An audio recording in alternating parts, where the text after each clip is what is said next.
தலைப்பு கர்ம வீரர் காமராஜர். தமிழ்நாட்டில் உள்ள விருதுநகர் மாவட்டத்தில் குமாரசாமி மற்றும் சிவகாமி அம்மையாருக்கு மகனாக 1903 ஆண்டு ஜூலை மாதம் 15ஆம் தேதி அன்று அனைவராலும் புகழ்ந்து பேசப்படும் காமராஜர் பிறந்தார். இவரது பெற்றோர் இவருக்கு வைத்த காமாட்சி என்ற பெயரை பின்பு காலத்தினாலும் இவர் செய்த பல சாதனைகளும் காலப்போக்கில் காமராஜர் என்று மாற்றி வைத்துக் கொண்டார். காமராஜர் தந்தை இறந்து போன காரணத்தினால் ஏழ்மையான குடும்பத்தின் சூழ்நிலையை கருதி பள்ளி படிப்பை பாதியிலே நிறுத்திவிட்டார். ஆனால் இவர் செய்த சாதனைகளும் பணிகளும் இவருக்கு படிக்காத மேதை என்ற பட்டத்தை அளித்தது. இதனைத் தொடர்ந்து 1984ஆம் ஆண்டு முதல் 1963ஆம் ஆண்டு வரை கர்ம வீரர் காமராஜர் தமிழகத்தின் முதலமைச்சராக இருந்தார். காமராஜர் முதலமைச்சர் பணியில் இருக்கும் போது கிராமங்கள் தோறும் பள்ளிக்கூடம் மற்றும் ஏழை எளிய குழந்தைகள் நலன் கருதி மதிய உணவு திட்டத்தினையும் அறிமுகம் செய்தார். அது மட்டுமில்லாமல் தமிழகத்தில் பெரிய தொழிற்சாலைகள் மற்றும் அணைகளையும் மக்களின் நலன் கருதி நடைமுறைக்கு கொண்டு வந்தார். பெருந்தலைவர் காமராஜர் ஆட்சி செய்த அத்தகைய காலமானது மக்களுக்கு எண்ணற்ற சாதகமான பலன்கள் கிடைத்ததால் அவை அனைத்து மனதில் நீங்கா இடம் பிடித்ததோடு மட்டுமல்லாமல் காமராஜர் ஆட்சி செய்த காலம் தமிழகத்தின் பொற்காலம் என்று மக்கள் அனைவராலும் புகழப்பட்டது.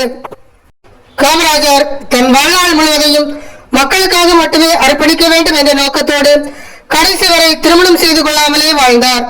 மேலும் காமராஜர் கர்ம வீரர், தென்னாட்டு காந்தி, பெருந்தலைவர் மற்றும் படிக்காத மேதை என்று அழைக்கப்பட்டார்.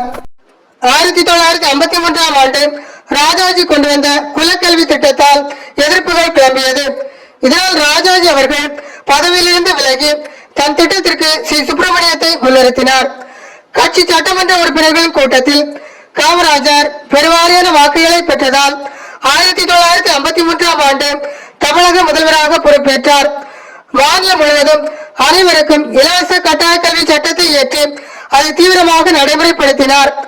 காமராஜர் தன்னுடைய அமைச்சரவையில் தன்னை எதிர்த்து போட்டியிட்ட ஸ்ரீ சுப்பிரமணியத்தையும் அவரை முன்மொழிந்த பக்தவச்சலத்தையும் அமைச்சராக்கினார். தன்னுடைய முதல் பணியாக குலக்கல்வி திட்டத்தினை கைவிட்டு மூடப்பட்ட 6000 பள்ளிகளை திறந்தார். இதனால் ஆங்கிலேயர் ஆட்சி காலத்தில் 7% இருந்த கல்வி கற்போரின் எண்ணிக்கை காமராஜர் ஆட்சியில் 37% உயர்ந்தது. 1975ஆம் ஆண்டு அக்டோபர் மாதம் 2ஆம் தேதி அன்று அவரது 72வது வயதில் மாரடைப்பு காரணமாக இயற்கை எய்தினார். கல்வி கண் திறந்தவர் என்று தந்தை பெரியாரால் பாராட்ட பெற்றவர் காமராஜர். மதுரை பல்கலைக்கழகத்திற்கு மதுரை காமராஜர் பல்கலைக்கழகம் என பெயர் சூட்டப்பட்டது. நடுவண் அரசு 1976இல் பாரத ரத்னா விருது வழங்கியது. சென்னை மெரினா கடற்கரையில் காமராஜர் சிலை நிறுவப்பட்டது. கன்னியாகுமரியில் காமராஜருக்கு மணிமண்டபம் 2/10/2000 ஆண்டு அமைக்கப்பட்டது.